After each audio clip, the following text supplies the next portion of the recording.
রাধে রাধে। আজকে হলো অক্ষয় তৃতীয়া, তাই আমার পক্ষ থেকে আর আমার গোপুর পক্ষ থেকে তোমাদের সবাইকে অক্ষয় তৃতীয়ার অনেক অনেক শুভেচ্ছা। আমার আগের ভিডিওতে তোমরা অনেকটা ভালোবাসা দিয়েছো, তাই ভাবলাম আজকে আমি কি করে আমার বাড়িতে কিভাবে সেবা করছি আমার গোপুর, সেটাই তোমাদের সঙ্গে শেয়ার করি।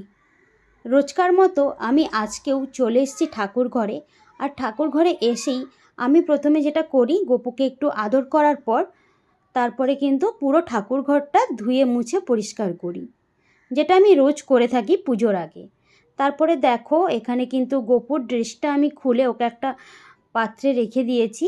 আর আজ থেকে যেহেতু চন্দনযাত্রা উৎসব শুরু হচ্ছে, তাই ওকে একটা ভালো করে চন্দনের একটা লেপন দেব ওর শ্রীঅঙ্গে। তাই দেখো চন্দনটা কিন্তু আমি গুলেই নিয়েছি, তারপরে ওকে ভালো করে চন্দনের লেপন দিয়ে দিলাম।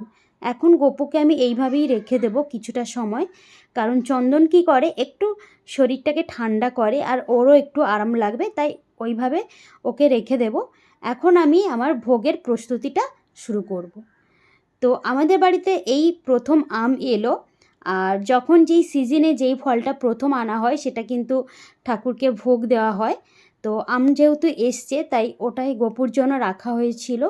তো আজকে তাই জন্য ভোগে কিন্তু আমি ওকে আম আর খেজুর দিয়েছি, আর ওর পছন্দের চকলেটস দিয়েছি।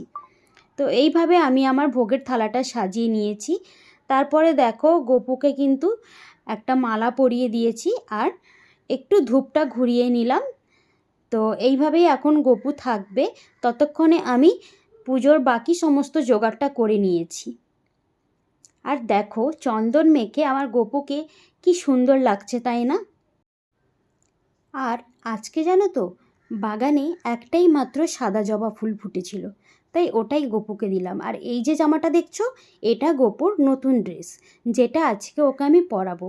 আমাদের বাড়িতে গোপুর জন্য নতুন ড্রেস কিন্তু কেনাই থাকি, মানে মা বা আমি যদি কখনো বাজারে বেরোই আর ওর ড্রেসের দোকানের সামনে দিয়ে যাতায়াত করি, তাহলে কিন্তু ওর জন্য ড্রেস কিনে এনে স্টোর করে রাখি।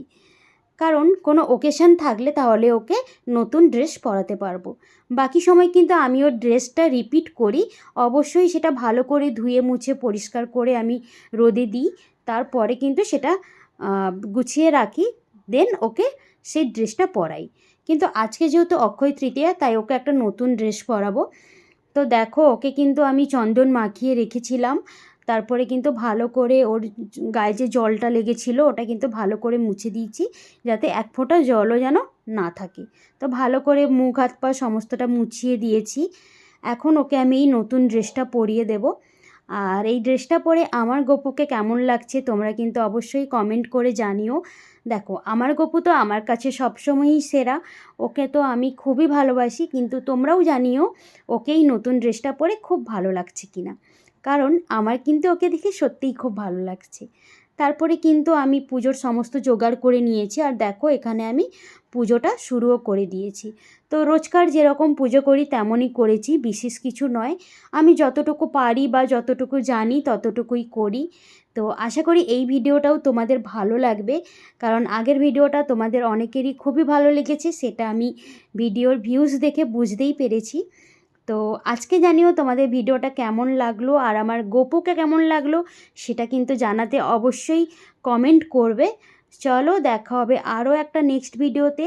আর কার কার বাড়িতে আজকে চন্দনযাত্রা উৎসব পালন হলো সেটা কিন্তু আমাকে অবশ্যই তোমরা কমেন্ট করে জানাতে পারো, তাহলে আমি নেক্সট ভিডিওতে তাদের কমেন্টগুলো পড়ব। চলো বাই, দেখা হবে নেক্সট ভিডিওতে। টাটা।